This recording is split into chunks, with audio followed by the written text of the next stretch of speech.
Joining us now in the studio is talkSPORT's chief football correspondent Alex Cook ahead of Matterface and Crook at 10 a.m. this morning. Alex is here to give us the latest on Rooney, and we're obviously going to talk things Manchester United as well. Alex, a very good morning. Good morning. Morning, Crookie. Yeah, I'm good. It's nice to maybe talk Manchester United after a win. That hasn't happened too often this season. So after that one, that were dramatic fashion that it happened as well. So what was your immediate reaction to that? Was it one of a good sign that the team from being one down can turn it round, or is it like, what are we doing? How come we're leaving it so late? Why? What? What was you feeling after that?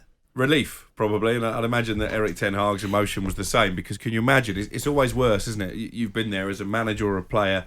If you suffer a bad defeat before an international break, you've got 2 weeks to think about it and try and bounce back. So listen, there'll be a school of thought that it's a turning point, because you're right, they show character, they've managed to dig a result out in adversity. There will be other people who say it simply papers over the cracks. We won't know until after the international break. I think they got Sheffield United away live on talkSPORT. Yeah. They've got to win that, haven't they? Got to win tell that. me, I want to talk to you about Scott McTominay in particular. I mean, just that 10, 15, 20 minutes, absolutely bizarre, brilliant, delighted for him. I've been singing his praises. His performances for Scotland have been nothing short of fantastic, right? Take the England performance and result aside, because we were well beaten by an excellent side. His 2 goals against Spain, playing further forward. To be fair to Stevie Clarke, he played him on the right hand side in a 3 defensively as well. I like him more forward and attacking midfield position. He's been excellent. Surely he's got to get a run in the team, no? I think so. I've always been a defender of Scott McTominay. I think he gets a lot of stick from Manchester United fans. I think sometimes when you come through the academy, particularly when you're playing in a side that aren't winning week in, week out, maybe you're in danger of being made a little bit of a scapegoat. I think he's a very intelligent footballer. I mean, he's played centre-half for Scotland as well, to good effect.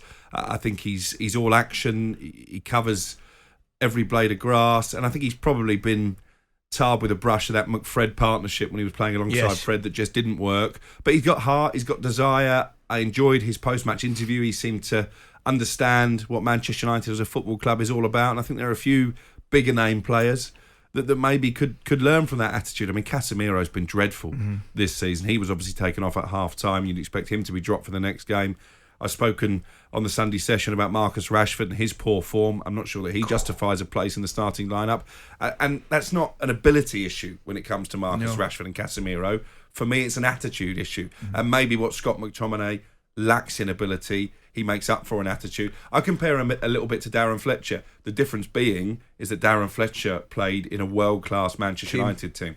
Yeah. Any latest on Wayne Rooney? Yeah, well, it's interesting because the noises coming out of Birmingham are that it's a question of when and not if Wayne Rooney comes in as manager. That seems really harsh on John Eustace. But you said that. Into this after 10 o'clock. They're 6th in the table, Birmingham. Great result Friday. Yeah, exactly. So you wonder what more he can do.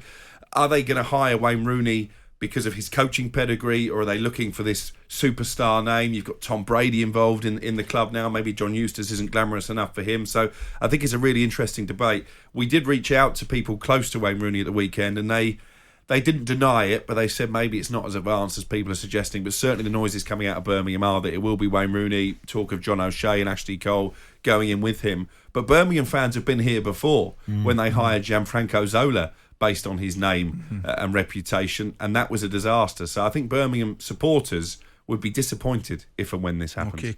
talkSPORT Breakfast, waking you up Monday to Friday morning from 6 a.m.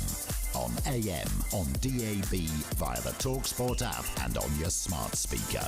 talkSPORT.